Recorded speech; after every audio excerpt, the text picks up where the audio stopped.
Not long after Justin Trudeau became the Prime Minister of Canada in 2015, he made a big announcement. Without any prompting, Trudeau said something that no other Canadian Prime Minister has ever said. He declared that Canada as a nation doesn't really exist. He came out and casually admitted something that Americans have known for a long time, which is that Canada is a fake country.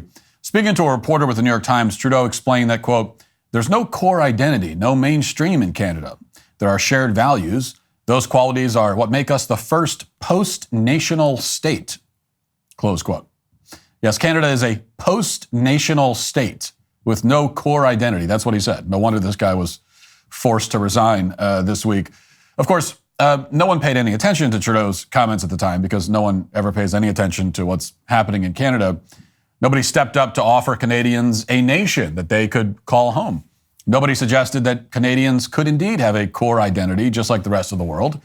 Instead, we allowed our neighbors to the north to wallow in their own self-pity and apparent non-existence.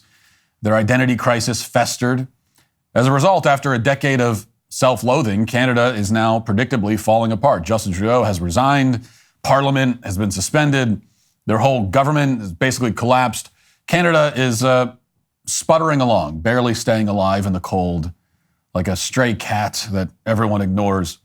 But there's some good news now for Canadians. Finally, at long last, against all odds, they may soon have a nation to call their own. They may find that the core identity that they've apparently been seeking for so long. Now, admittedly, this development will come with some trade-offs, most likely. Canadians will probably lose the right to vote. They may have to start working jobs they don't like and that might not even pay them anything. And we still won't take them very seriously, but none of that's important right now because the key point is that Canadians could soon become Americans, or at least they could become vassals of Americans. Here's Donald Trump's olive branch to the oppressed people of Canada from yesterday's press conference. This is, of course, getting a lot of attention. In case you missed it, here it is.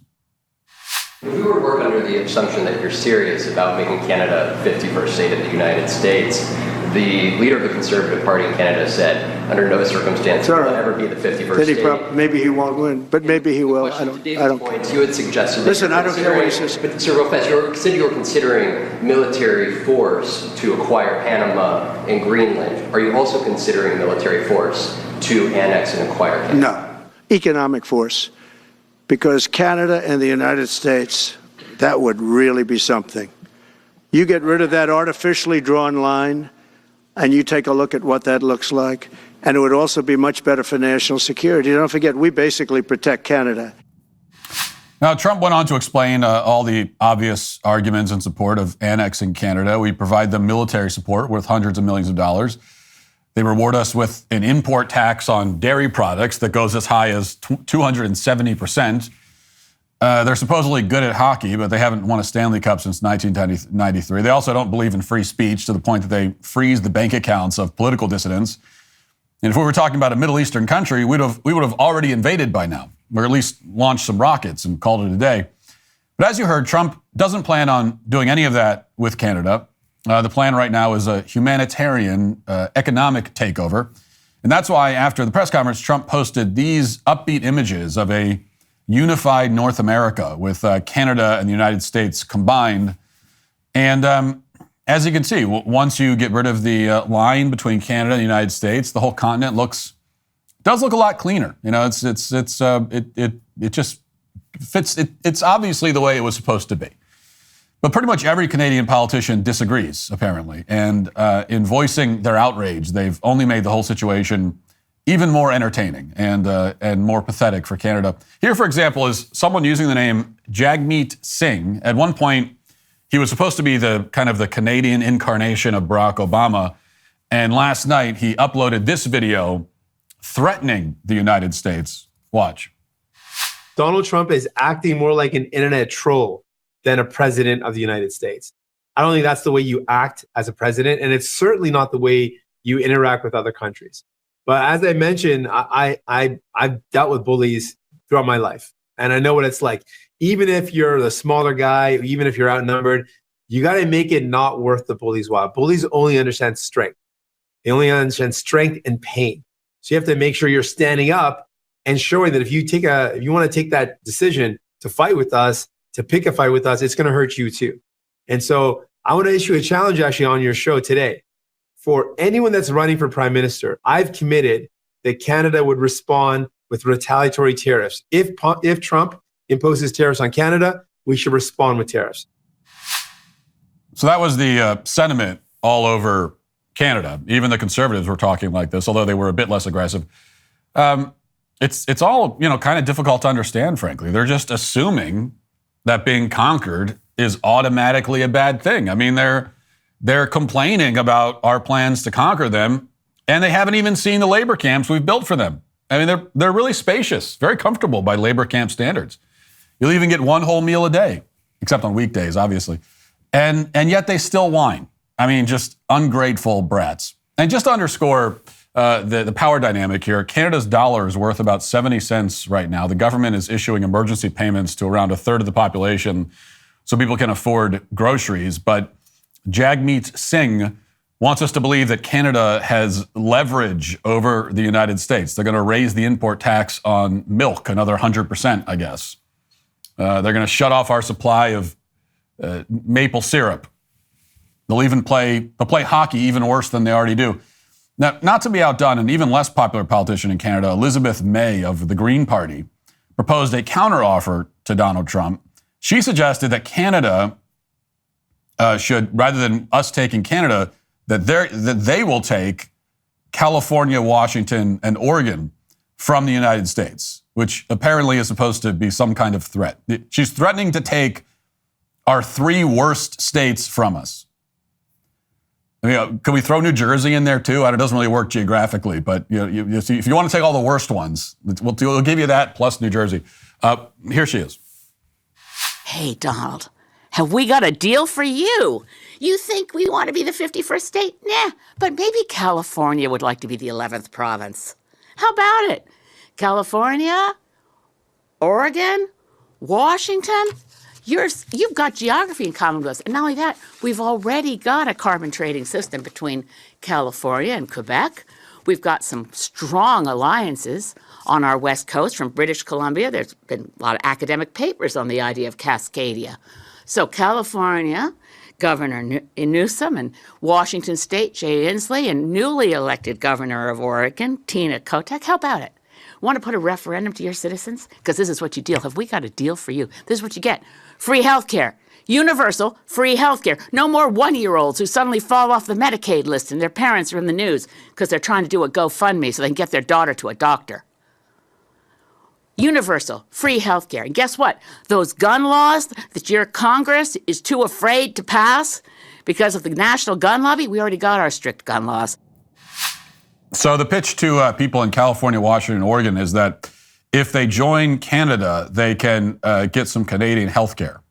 Now, I've ragged on those states quite a bit over the years. They're all terribly run. They're overtaxed. They're examples of the worst excesses of left-wing ideology. But even with all that in mind, I've never wished Canadian health care on anyone living in those states. I never would.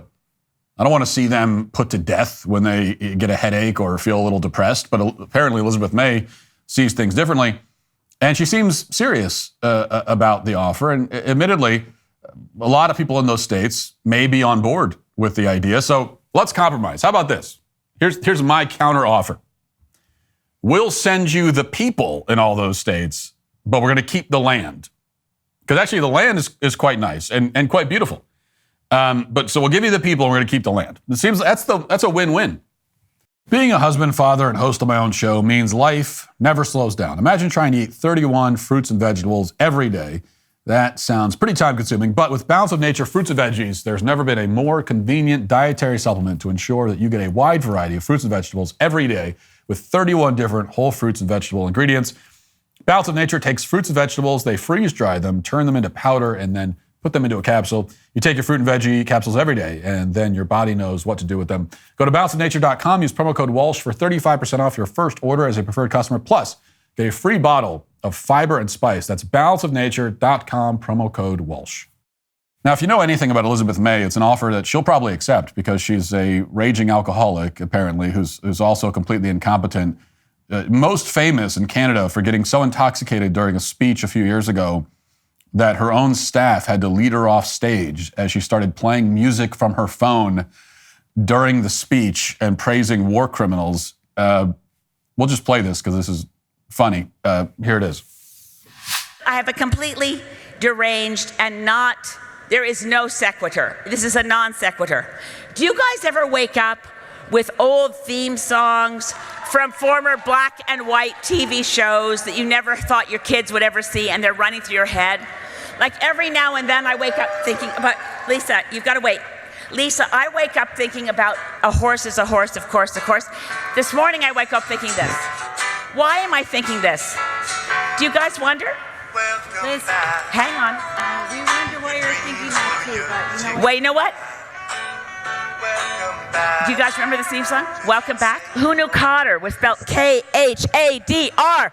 Welcome back, Omar Cotter. It matters to say it.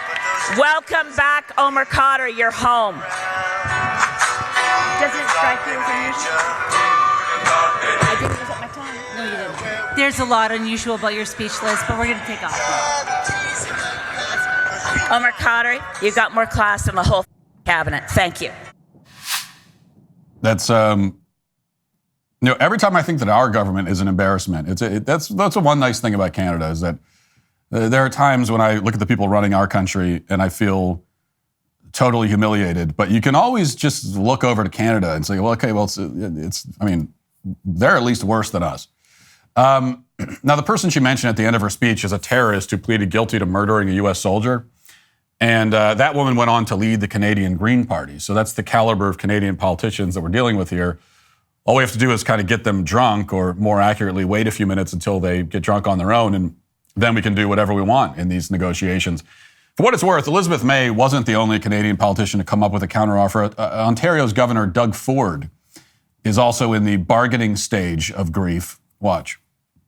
Trump once again talked about the idea of now a merger between Canada and the United States. You would dismiss that as a joke. At what point do you say that that's no longer a laughing matter and something that should be taken with quite a bit of seriousness?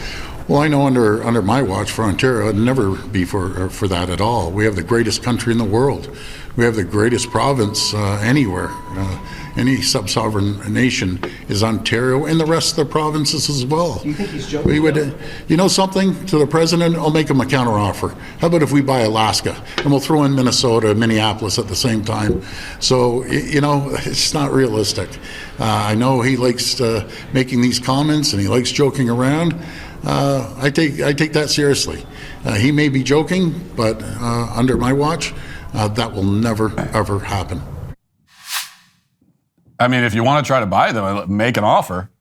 I think you should always be open to offers. So I wouldn't want to part with Alaska because it's the most beautiful state in the country. And a lot of good people in Alaska. If you wanted Minnesota, at least personally, I'm not in charge of anything, but I'm open. Like, let's talk about it. Put a number on the table. Let's have the conversation. But, you can't afford it. You can't afford Minnesota. Canada's so pathetic, they can't even afford Minnesota. And there seems to be a fundamental misunderstanding here. No one is offering to buy Canada. Trump is proposing that we just take it. But Doug Ford seems to think that we're haggling over prices here, and he also seems to think Canada can afford to buy a U.S. state, which is more than a little suspect. Now, at the same time, as amusing as the idea of taking over Canada is, the plan that Trump is floating for other parts of the North American continent is, I think, a bit more serious, with some very real economic and strategic implications. The main benefit of conquering Canada is just that it would be really funny. It would be the first conquest in history launched primarily as a joke. Because, in all seriousness, I actually wouldn't want Canada, mainly because of all the Canadians that are there. If we could get the land without the people, that could get, I wouldn't, there's some things you only go so far. We don't want the land that badly. But the idea that we should buy Greenland and take over the Panama Canal is, while also being kind of funny, still very serious. At one point during the press conference, Trump was asked to rule out the use of military force to take Greenland and the Panama Canal. And he refused. Watch. The Greenland and the Panama Canal, so forth. Can you assure the world that as you try to get control of these areas, you are not going to use military or economic coercion? No. And can you tell us a little bit about what your plan is? Are you going to negotiate a new treaty? Are you going to ask the Canadians to hold a vote? What is the strategy? Yeah, I can't assure you. You're talking about Panama and Greenland. No, I can't assure you on either of those two. But I can say this. We need them for economic security. The Panama Canal was built for our military. I'm not going to commit to that. Now, this answer caused a lot of wailing on the internet, as you would expect, but it's the right answer. There's no reason for us to rule out anything at this point, especially when our national security is implicated. It also puts you in a much stronger bargaining position if you don't show your cards ahead of time. If we take over Greenland, we'd gain an ideal position for shooting down missiles from countries like China, Russia, North Korea. We'd also gain access to rare earth minerals that are useful for various military technologies and batteries and so on. Greenland is a massive piece of land on our continent that has basically nobody living on it. I mean, the actual population is about 56,000, which, to put that into perspective, is significantly less than the average capacity of a professional football stadium. Those are all the people living in Greenland. So why shouldn't we at least discuss the possibility of acquiring it? And of course, the Panama Canal would give us control over one of the most important shipping lanes in the world. We'd have more opportunities to limit China's advancement in our hemisphere as well. And whenever you think about these ideas, they make a lot more sense than fighting proxy wars in Eastern Europe or the Middle East. The Panama Canal and Greenland are on our continent. They're in our backyard. What happens there affects us a lot more than a border dispute 6,000 miles away. And in case you needed another reason to support Trump's proposals on Greenland and the Panama Canal, take a look at CNN's reaction to the press conference. Their jaws were on the floor. Watch. Some new information about what he intends to do, or at the very least is not ruling out when he takes office, including not ruling out a military invasion to conquer Greenland, the Panama Canal, and perhaps the annexation of the country of Canada. Now, as a general rule, the more enraged CNN becomes, the more you know you're on the right track. And by that metric, we should take Greenland, the Panama Canal, and Canada immediately. It's not just about the well-documented economic and strategic benefits when it comes to Greenland and Panama Canal. There's another important reason, I think, to follow through with this, which is that it signals our direction as a nation. A country that grows and acquires new land and pursues new opportunities is a living, thriving country. It's a sign of a nation on the rise rather than a nation on the decline. Americans once pursued their manifest destiny into the wilderness and all the way to the Pacific Ocean. That's how our country took its current shape. But most of that happened in the 19th century, and in the 20th century, the drive to reach out, into the unknown took the form of the space program. It brought us all the way to the moon. Since then, however, we've kind of been in stasis, jogging in place. Liberal imperialism took over as we tried to export liberal values to far-flung corners of the world that are thousands of miles away, attempting to impose them on people and cultures that had no interest in them and never will. That was and still is a disaster. That's not the kind of expansion we should pursue. But claiming new land on our continent, in our own part of the world, for our own interests, to help our own country and our own people, that is an idea worth considering. That's also why Trump proposed changing the name of the Gulf of Mexico to the Gulf of America yesterday. It's a proposal that would be unthinkable in a place like Canada, where they're busy apologizing for their own existence, but in a country that's proud of itself and proud of its history and sees itself as a great nation. And that's one of the things. To be a great nation, you also have to see yourself as a great nation. And in a country like that, it makes sense. I mean, why not? We could change the name. Why shouldn't we?